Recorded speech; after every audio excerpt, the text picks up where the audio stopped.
할렐루야! 말씀으로 하루를 시작합니다.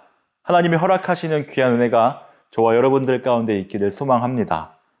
오늘 본문 말씀이 포함된 이 출애굽기 3장, 4장을 보면 하나님께서 모세를 집요하게 설득하시는 이야기가 기록되어 있습니다.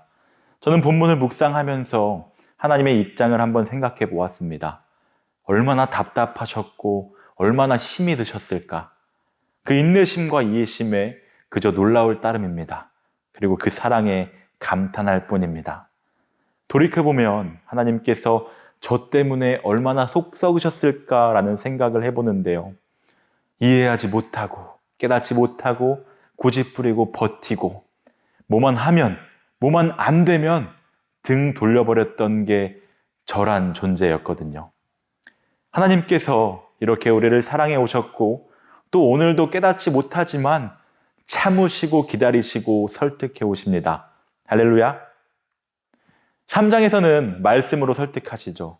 하나님의 계획을 모세에게 말하니 하나님께서 주신 사명을 받지 못하겠다고 합니다.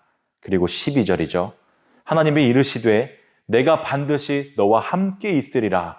내가 그 백성을 애굽에서 인도하여 낸 후에 너희가 이 산에서 하나님을 섬기리니 이것이 내가 너를 보낸 증거니라. 무슨 말이죠?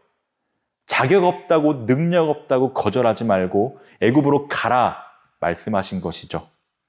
오늘 본문 4장에 와보면 그렇게 말로 설득해 주셨지만 모세가 또 문제를 제기합니다. 이쯤이면 가겠다고 답할 만도 한데 모세는 또 하나님 앞에 가지 못할 이유를 늘어놓습니다. 4장 1절에 보면 그들이 저를 믿지 않고 저의 말을 듣지 않고 주님께서는 너에게 나타나지 않으셨다라고 말하면 어떻게 하냐고 말하고 있습니다.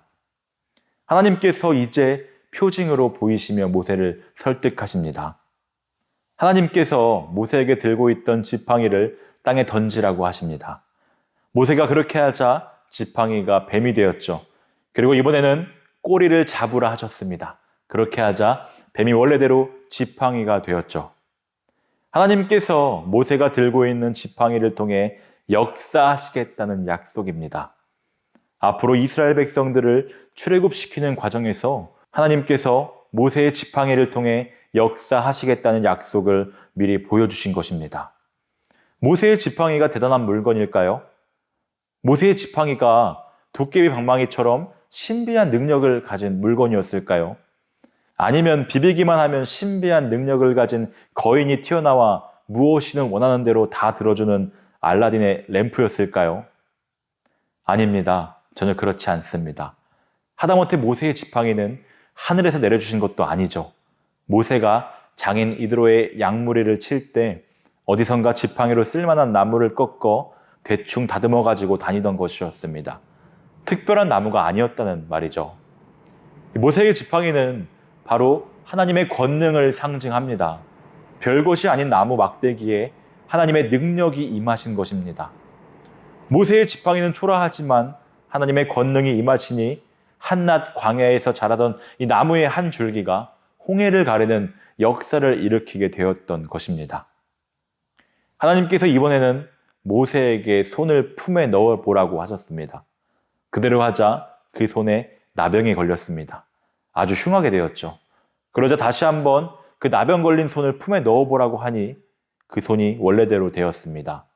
하나님께서 모세의 손을 통해 역사하시겠다는 약속입니다. 하나님께서 모세의 손을 능력의 손으로 만들어 줄 테니 사명을 수행하기 위해 애굽으로 가라고 설득하신 것입니다. 그런데 이 이적은 모세에게 중요한 것을 깨닫게 해주었습니다. 사명은 전적으로 하나님의 능력으로 감당해야 한다는 것입니다. 하나님께서 모세에게 그 손이 얼마나 연약하고 얼마나 깨지기 쉬운 것인가를 보여주셨습니다. 나병에 걸려 아무짝에도 쓸 수 없게 될 수 있다는 것을 보여준 것이죠. 우리는 질그릇과 같이 연약한 존재입니다. 언제 어떻게 상처받고 깨지고 부서질지 모르는 존재들입니다. 오늘 우리가 이렇게라도 살아있는 것은 전적으로 하나님의 은혜임을 알아야 합니다. 거절과 핑계, 걱정에 따른 문제들을 대었던 모세는 애굽으로 돌아가려 합니다. 이제 하나님을 의지하는 모세를 통하여 놀라운 하나님의 역사가 일어납니다. 말씀을 마무리합니다. 내일 일을 알지 못하고 사는 것이 인생인 거죠. 오늘 당장의 이익이 되는 것 같아도 지나고 보면 손해가 되는 일도 얼마든지 있고, 오늘 손해가 되는 것 같아도 지나고 보니 큰 유익이 되는 일이 얼마든지 있습니다. 내가 끌어안고 너무 염려하고 고민할 필요가 없어요. 하나님의 생각은 틀림이 없습니다.